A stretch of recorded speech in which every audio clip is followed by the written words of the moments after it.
પાટણમાં શિવાલય ખાતે 108 દીવાની આરતી કરાઈ।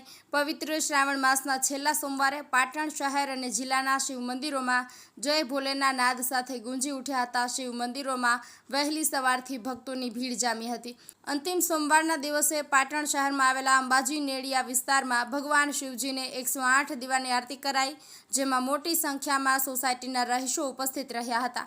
હિન્દુ ધર્મમાં પવિત્ર ગણાતા શ્રાવણ માસમાં ભગવાન શિવજીને રીઝવવા માટે ભક્તો પૂજા અર્ચના સહિત અભિષેક કરતા હોય છે। ત્યારે પાટણ શહેરમાં આવેલા અંબાજી નેડિયા વિસ્તારમાં આવેલા તિરુપતિ નગર પાટણમાં બિરાજમાન ઉમેશ્વર મહાદેવના મંદિરે સોસાયટીના રહીશો દ્વારા ભગવાન શિવજીને મહાકાલ રૂપની આંગીના દર્શન કરવામાં યોજાયા હતા। સાંજે 108 દીવાની આરતી પણ કરવામાં આવી હતી। Rajubhai D Patel, Patan news.